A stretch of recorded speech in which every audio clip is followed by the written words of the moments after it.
Hello, my name is Jeremia. My NPM is 0101-24079.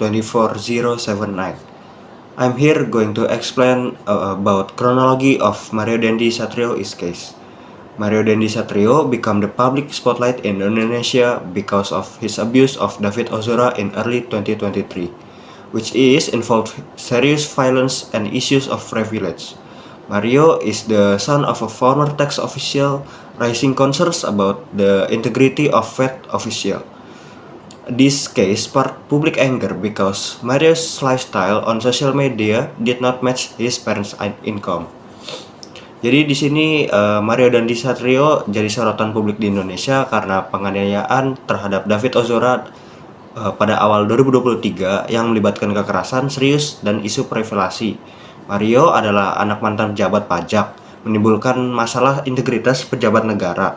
Kasus ini memicu kemarahan masyarakat karena gaya hidup Mario di media sosial tak sesuai dengan penghasilan orang tuanya. Jadi itu saja mungkin yang saya akan jelaskan. Selanjutnya akan dijelaskan oleh rekan saya. Related articles. First, Article 351, Paragraph 2 of the Criminal Code, breaking that causes serious injury. Second, Article 80, Paragraph 2, Law Number 35 of 2014, Child Protection because the victim is still a minor. Pasal terkait yang pertama yaitu pasal 351 ayat 2 KUHP tentang pengeroyokan yang menyebabkan luka berat, dan yang kedua pasal 80 ayat 2 Undang-Undang Nomor 35 Tahun 2014 yang isinya perlindungan anak karena korban masih di bawah umur. Solution: the first, per law enforcement, perpetrators must be punished according to applicable law without interference or privilege. The second, restitution for victim. It is necessary to provide financial financing to assist the victim medical recovery. The last, law enforcement oversight. This case must be transparent so as not to create a perception of injustice in society. Solusinya, yang pertama, penegakan hukum yang adil. Pelaku harus dihukum sesuai dengan hukum yang berlaku tanpa intervensi atau hak istimewa. Yang kedua, restitusi bagi korban. Diperlukan memberikan pembiayaan finansial untuk membantu pemulihan medis korban. Yang ketiga, pengawasan penegakan hukum. Kasus ini harus transparan agar tidak menimbulkan persepsi ketidakadilan di masyarakat.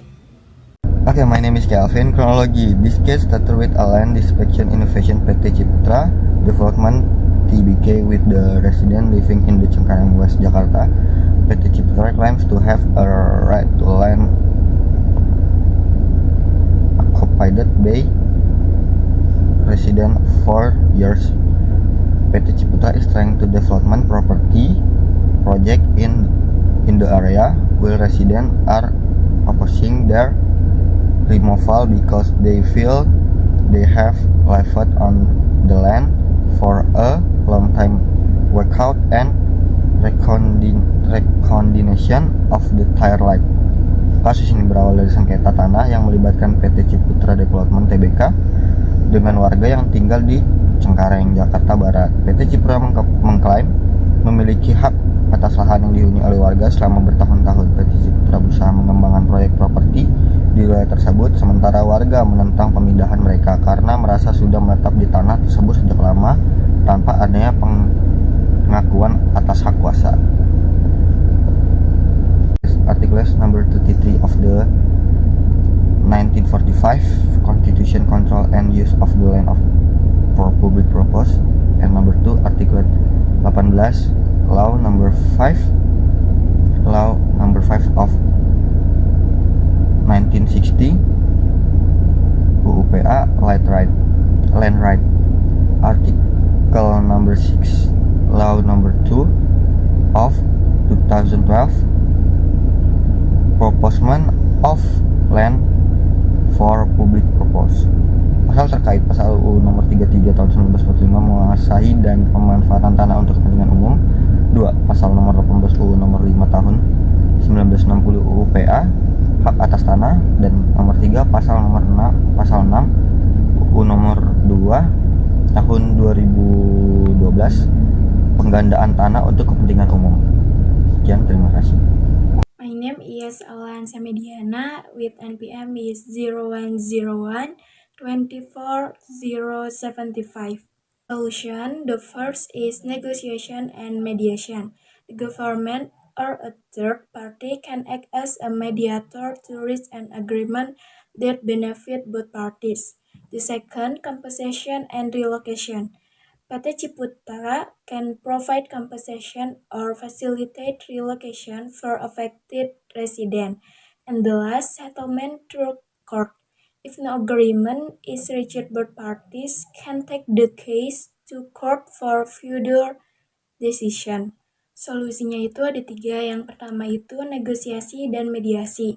Pemerintah atau pihak ketiga bisa menjadi mediator untuk mencapai kesepakatan yang menguntungkan untuk kedua pihak. Kemudian yang kedua itu ada ganti rugi dan relokasi. PT Ciputra dapat memberikan ganti rugi atau memfasilitasi relokasi bagi warga yang terdampak. Dan yang terakhir itu ada penyelesaian melalui pengadilan. Jika tidak tercapai kesepakatan, kedua belah pihak dapat membawa kasus tersebut ke pengadilan untuk keputusan lebih lanjut.